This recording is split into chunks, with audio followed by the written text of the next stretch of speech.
our Friday live stream. This Week in Cannabis News powered by Dutchie. Each Friday at 10 a.m. Eastern, we deliver an overview of this week's cannabis news. It's quick, it's comprehensive, it sends you into the weekend as a more informed cannabis professional, and it's all made possible by our friends at Dutchie. Find out how to connect with the team at Dutchie in the show notes and in the comments, and let's get to it. It's earnings season for publicly traded cannabis companies, which doesn't represent everyone in the cannabis industry, but it is an important and interesting snapshot of where things are. If you already get Cultivated in your inbox every day, you've seen where some of these quarterly earnings have said. If not, get to it. Coming up later in the program, we have updates from two publicly traded companies, Cronos Group and Curaleaf. This week, we connected with the CEOs of both of those companies. And at the very end of the news, we'll share a conversation with Curaleaf's chairman and CEO, Boris Jordan, who had some interesting things to say about New York's proposed fee on ROs in that state. Pennsylvania's House approved a bill that would legalize cannabis for adults over the age of 21 and sell it through state-run stores. The bill will now go to the Republican majority Senate, where it's expected to face, let's call it, steep opposition.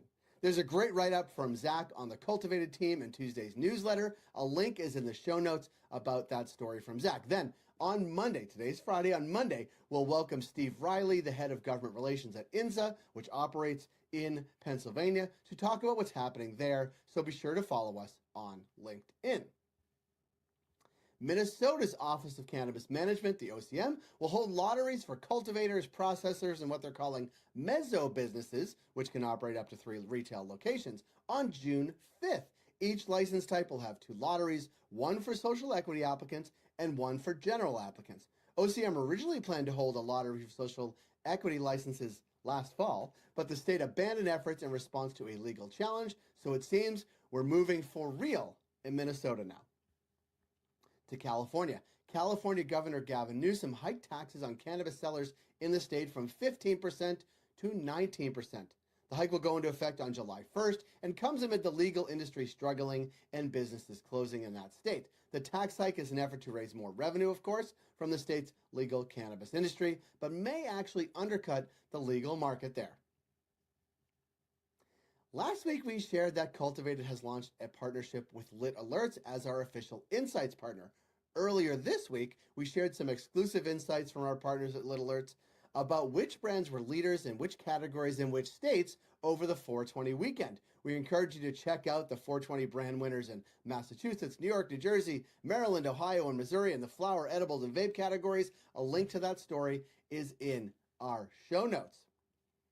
And in case you missed it, yesterday, Mike Gorenstein, the chairman, president, and CEO of Cronos Group, joined Cultivated Live right after his earnings call. He shared insights into the company, its footprints in Canada, Germany, and Israel, and then shared this nugget when asked about how he thinks about regulatory reform when planning for the future.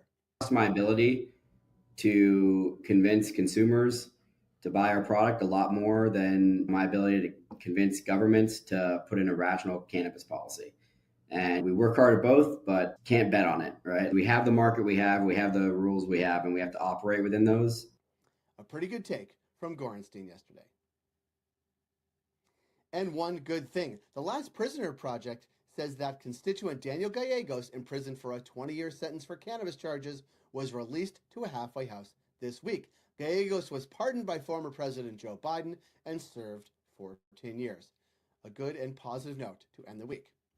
All of these stories and much more can be found on cultivated.news. Now, I want to share a conversation that Cultivated's co-founder and our editor-in-chief, Jeremy Berke, had on Wednesday with Curaleaf chairman and CEO Boris Jordan about the latest from New York. Here's Jeremy and Boris from Wednesday. So we are here with Boris Jordan, the chairman and CEO of Curaleaf, a company you are all familiar with. Right now, we're chatting. It's Wednesday afternoon on the 7th. New York State Governor Kathy Hochul has announced that the state is closing in on a budget deal, although there's still some pieces being negotiated right now. It's of particular interest to the cannabis industry, particularly existing medical cannabis operators who will now be forced to pay a fee to convert stores into adult use. So we have Boris here to talk about that, his perspective on the issue, and where the industry can go forward from here. So Boris, could you tell us a little bit about what this fee means for your business and what this means for the broader medical cannabis industry in New York right now? I mean, Jeremy, unfortunately, this issue can't be wrapped up in like a 2-minute soundbite because there's a lot of history. Yeah. I'm not sure if this is good news or bad news, but I'm involved in the whole history because this is where I started Curaleaf, was in New York, and this was our first market. And we had no business in the cannabis space, and we started out of a small art gallery in Seacliff, Long Island, and that's where the business got going. And back then, we were helping write the law for the New York medical program, and we were in the first group of 10 licenses that was awarded a license in New York under the medical program.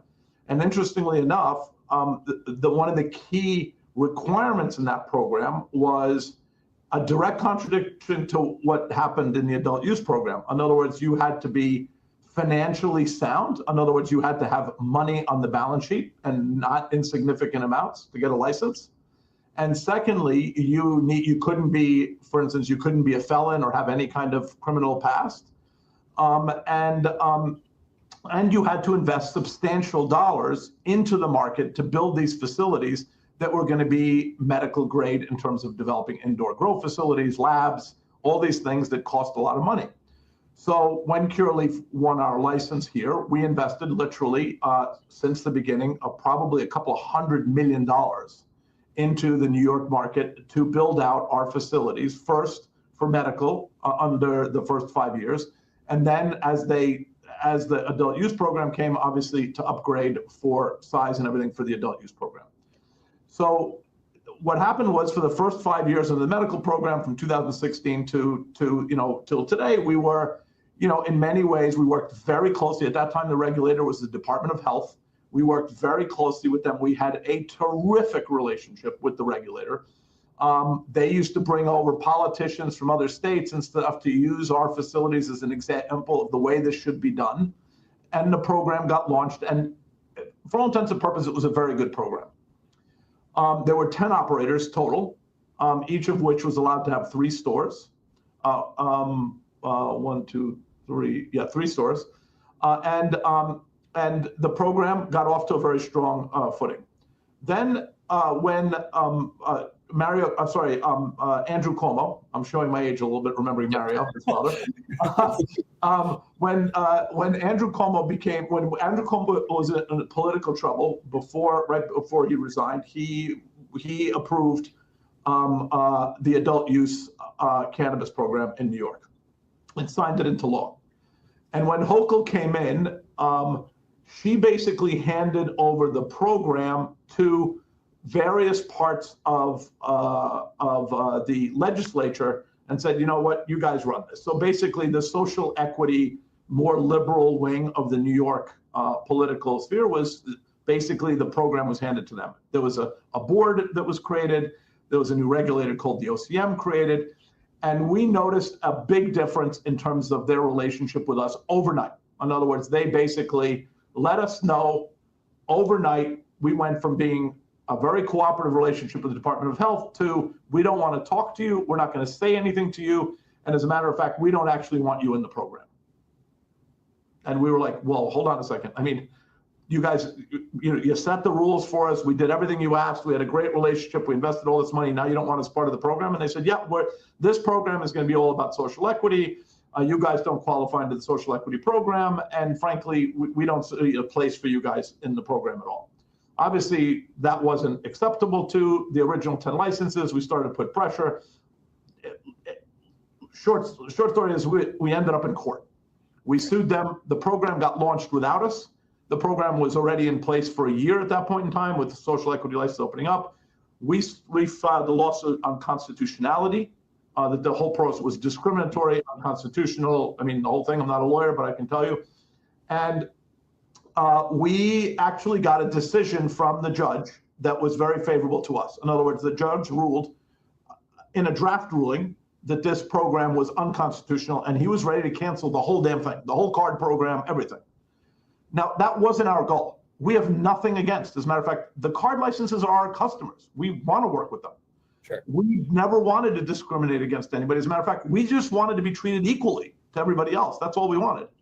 but they wanted no part of it, the OCM, and they did everything to keep us out. Anyway, the judge came out with a ruling that forced it. We could have said okay to the ruling, and then the program would have been canceled. But that's not what we wanted. We wanted the program to continue. We just want to be a part of it. So we sat down at the table. We negotiated a deal with the New York State that would include us in the program. So we were given entry. We were allowed 3 co-located stores, but we had to open up medical stores in low income, sort of difficult areas as a return for allowing to co-locate 3 stores. Sure. Curaleaf did all those things. We paid the $5 million fee. We opened up 2 medical stores in very difficult areas that are absolutely loss-making. They'll never make money. As a matter of fact, they're a threat to our employees because we're constantly having robberies and things like that there. But we did everything the state asked us to do. And now the state comes back and says, we want you to pay an additional $15 million in fees. And there's a question as to whether the 5 will be credited or not, but that's still in discussion because we haven't seen the final piece of legislation. But we want you to pay an additional 15. And by the way, nobody else has to pay it, just the ROs, And then I say to myself, well, what are we paying for? What are we getting in return for that? And in fact, we're getting nothing but the fact that the state has not enforced the seed to sale system. Therefore, there's this inversion problem where all this cannabis is coming in from California and other places that's in the legitimate regulated program now, which has hurt New York investments. So we've invested all this money so that we could provide product to the market. And now we're getting undercut by illicit operators that don't pay taxes, have no regulation. Their product is unsafe. We took some of the product in the market. We put this California product, we put it, for instance, into water, and the water turns bright pink. I mean, it's all sprayed with all sorts of chemicals to make it smell better and stuff. So this is what the people are using in New York because the state, the law says the state has to put in a seed to sale program. They have not put it in. And it's not that they can't put it in. We know that they can because we are under seed to sale. The ROs are under seed to sale with BioTrack. And they're saying to us they can't do it. We know that's not the case. They don't want to do it. They actually support this illicit product coming into the market, many members of the OCM. And because they don't want us to succeed. They're happy to anyone to succeed except the ROs. And so this is a major problem. So they want to take more money from us, which is discriminatory, and we're going to go to court over this for sure. And we believe we'll win. And the second thing they're saying to us is, by the way, and you get nothing for putting up the money. I would even maybe think about putting up some modest fee if they would at least enforce their own laws and put in a seed to sale system, which almost every other state has, but they're not doing it. And so the program's a mess because of that. A ton of illicit, unsafe cannabis and oils that are in the marketplace. And the stores, by the way, the retail stores are not at fault of it. This is strictly the OCM. The retail stores are buying product that has a stamp on it that said it's okay if it was grown in New York, even though it's not grown in New York. And everybody knows it. And we know there were tests from labs that tested these products, genetics tests that were done that show that this product is not from New York. And anyone that knows the kind of product that's being sold here in New York right now, you cannot grow on a hemp farm or in a hoop house. It's absolutely indoor grown cannabis. And we know there are no facilities outside of 4 ROs that have indoor grown facilities in New York. So it's a big problem. We're not going to stand by and let the state do that. We are going to go to court against the state on this issue. So is it, I mean, just to sort of clarify that statement, like it's your view that the OCM is levying this fee to deliberately keep out the ROs from the adult use space, like that is a deliberate but that's a fact. Yeah. That's a fact, Jeremy, because out of the 10 ROs, only 4 are in the adult use program. Right. That's GTI, Curaleaf, PharmaCann, and one other, Verilife, right? And PharmaCann, we all know, I'm not speaking ill of anybody, but we know that there's issues there, right? There's been announcements of all sorts of defaults on IPR loans and stuff like that. Sure. Verilife is a very small operator. I think they have very low, but the only 2 legitimately large operators with large investment, with large facilities that can actually supply the market are GTI and Curaleaf. The others, of which there are many very high quality companies, Cresco, all these companies that are there that have not paid their fee because it's too expensive. They can't make money. And it's loss making for us as well. So in other words, they are basically, it's like an extortion thing. It's almost, I feel like it's a racket, you know? Pay the fee and you can play, but by the way, we're going to make the fee so high you can't make any money in your business. And by the way, we're not even going to regulate the market to help you make money. We're going to allow these illicit operators. So by the way, Curaleaf and GTI and the others have to finance the illicit operators is what we're doing. Sure. Is there a fee in your view that, I guess to sort of ask the question more succinctly, that makes sense, right? That sort of keeps up the barrier to entry that the OCM wants. Like, they have a very progressive view of legalization. They have their view of what the MSOs are doing, right? Like, is there a middle ground fee that could work, or is it sort of like it's just too high, it's extortion? So Jeremy, the first is that, you know, I can't speak further, but I can speak here. We're a New York-based company. We got started here. This is where we were found. So this is direct discrimination against also a New York operator. What makes me different than a hemp farmer in New York? Yeah. No, nothing. I went out, I started out with nothing. I raised money. I built out my facilities. I consolidated states. You know, just because I work hard, I have to be penalized. So nobody else has to pay a fee, but we have to pay a fee, okay? So, but okay, I will say I'm ready to help. So if the money, by the way, which it doesn't, if the money actually went to social equity, which was supposed to, it didn't go. But even if it did, it's going to go now into the budget, right? So the whole premise behind this fee was bigger companies are helping small entrepreneurs. Right. I'm actually happy to do that, right? But it's not even going to them. The money's not going to them. It's going to the budget. It's not going to help the social equity operators. None of them have seen any money from the state, and the money they did see coming out of that fund was so egregious, it's bankrupting most of the social equity operators that took money from the state, which was provided by, I think, one of the Chicago Atlantic or one of these large lenders, right? So you know, so it's a farce, right? It's a tax on the larger operators that was supposed to go to helping social equity. It has not gone to help social equity, and to add to that, they're not even enforcing their own rules, hurting the market. So what is the incentive for me to pay this fee? And by the way, we paid it, but the other 6 have not paid it. Right? So, and they're not going to come in. They're not going to pay it. I can tell you right, if they're not ready to pay it now, they're certainly not going to make it pay it under the current rules and regulations. So I just think that there is a number that we're all probably prepared to sit down and negotiate if it actually, first of all, went to social equity and it went to helping somebody. But if it's not going to social equity, then it's purely discriminatory, and that's un-American, and that's not the way this country has ever operated. And you know, I think that is, and by the way, I think we'll win in court on that issue. We will. And just like we won under the card program, which was unconstitutional and discriminatory, and the judge he issued, it was a draft, but had he issued, it would have closed the card program down. I think the same thing's going to happen here. If the 6 other ROs don't come in, I mean, knowing you can only speak for Curaleaf, what happens to the existing medical cannabis market in New York? I mean, there already are 100,000 patients. I mean, people, operators already struggling. Like what happens next here? I mean, the fact is that almost every state has always tried to protect the medical program because it is actually, it helps people, and actually there are people in need that require it. And the product is cheaper in the medical program. There's special lines for it. There's special attention to the patients that we do. New York is the only state that I can remember that actually wants to kill it. At least that's how they're behaving, right? They're not helping any of the medical. And they required us to put stores in neighborhoods that they know nobody has a medical card.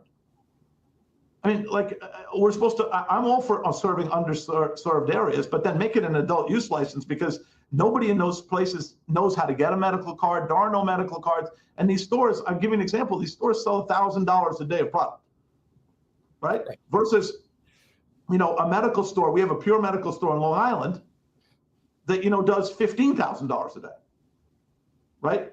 Versus $1,000 a day in Syracuse and these neighborhoods, right? So they made us put medical stores into neighborhoods that don't require a medical store, just to punish us.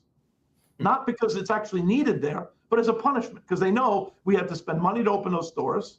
So the whole thing is just, frankly, it's unprofitable for us to do business under this program the way it is now. So why would any investor, like, you'd think that what you would do is you try to get the program going, get it to be successful, bring the taxes down in the beginning, and then as the industry grows, then start to increase your tax rates, and that way the business expands together with the taxes paid to the state. Right.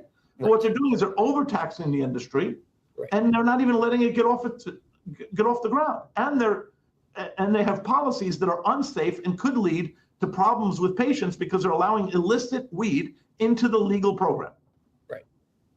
So where do we go from here, Boris? Like outside of taking this to court, like where do things go from here? What would policy look like that, in your view, is good for Curaleaf as well as the social equity operators? I would say stimulate the 10 ROs and others to come into the market and invest in the program. And if you're going to charge them a fee, make sure it actually goes to helping the social equity licenses, and maybe set up a vehicle that the ROs together with the state would regulate, because we know the industry better than they do. Let us help these licensees. Let us create loan structure. Let us be, I will tell you right now, I'm advising numerous, personally, not even Curaleaf, personally, I'm advising numerous social equity licensees in New York that are asking me for help. How do we manage our inventory? How do we manage our buying? How do we merchandise our stores? How do we price our product? A lot of these people have never run businesses. And I think that's really exciting, actually, about the program. I really do. That's the exciting part about the program. Let people that never had a chance to start their business to start a business, but do it in a way where it actually expands the program and it doesn't discriminate. We want them to succeed. I want to sell them product, right? That's my business. I sell product. I'm like a Coca-Cola. I want to sell them product. But let us do it in such a way where you bring us together rather than try to split us apart. This is like, and by the way, this is not only a problem in the cannabis space, this is a problem in our country, right? Why can't we elect a centrist, for God's sakes? Like, we have either super left or super right. And well, we certainly don't have one right now. But no, I mean, it's a problem. We don't have I remember the years I worked in Washington, 1980s, where, Tip O'Neill and Ronald Reagan, opposite sides, used to sit every week, have a whiskey, play some cards, and resolve the country's problems because their interest was for America to be a better country. We don't do that anymore. We all just fight and everything, and it's a real problem. And I'm trying to get New York. Listen, I'd love to get away with no lawsuits. I'd love to sit down, but Hochul won't even meet with us. She won't even sit down, like, with one of the leaders in the world in cannabis. Sit down and have a conversation. What are you afraid of? I mean, she doesn't have to listen to everything I say, but just listen to what my ideas and how. I bet you this program could be 10 times better, 10 times more. I mean, New York is a great market, and there's several things you can do, 2-3 things you can do in New York that would make New York the leading program in the country. But they don't want to do it. They just want to continue to discriminate against the ROs. And the worst is, right, they sold this fee as a social equity assistant, and now they're taking it into the budget because they have a hole in their budget. Right. Yeah. Albany is Albany. I mean, at the end of the day, though, like, we do have regulators and policymakers that listen to us. And so hopefully, Boris, your message can get across via this a little bit. And hopefully it's a starting point of a more effective conversation. Listen, I'm very open to a conversation. Yeah. I'm very open to working with social equity. A lot of, every month I go into market in New York and I meet with all the social equity licensees of stores. You can ask them. I travel through Manhattan and through upstate New York. I will go and visit them myself. I sit down, I talk to them. I try to do 15 stores a day when I'm doing that, because I really care about the program here. And it's where I grew up. It's my home state. I sit on the board of NYU. I went to New York University. Like, to me, New York is an important place. I'd like this program to succeed. And I'm all for helping those people that are trying to get into the market, because, again, if they're successful, means Curaleaf will be successful. And that's the name of the story. But what they're doing right now is going to destroy the whole program. They need to sit down and bring us all together, get some money invested in the program, get some proper grow facilities built, incorporate the seed to sales for the customer knows when they walk into that store. The customer today thinks that they walk into a regulated store. There's a lot of illicit stores in New York, right? But everybody knows now that if you walk into they thought if you walk into a regulated store, you're going to get safe product. Like, that is no longer the case.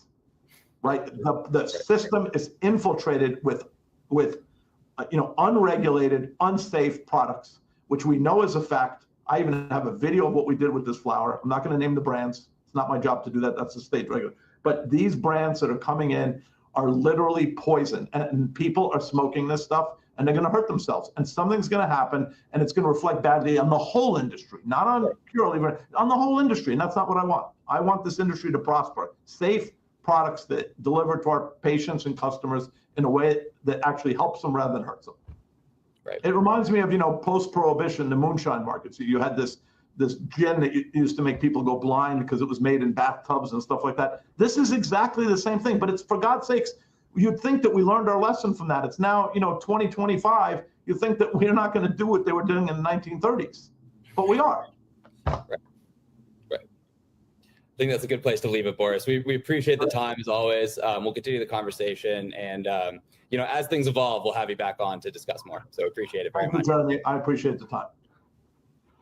That's it for this week in Cannabis News, powered by Dutchie. Thank you, Boris Jordan and Michael Gorenstein, for your time this week. Thank you, Lit Alerts, for your partnership and exclusive insights this week about 420 brand winners. And especially, thank you for Dutchie for making this show possible each and every week. How to get in touch with them is in the show notes. We'd love for you to follow us on LinkedIn and on our YouTube channel to stay connected on socials. And most importantly, be sure to get our newsletter in your inbox every single morning by visiting cultivated.news. Check back next Friday at 10 a.m. Eastern right here for This Week in Cannabis News, powered by Dutchie. Have a good and safe weekend, everybody.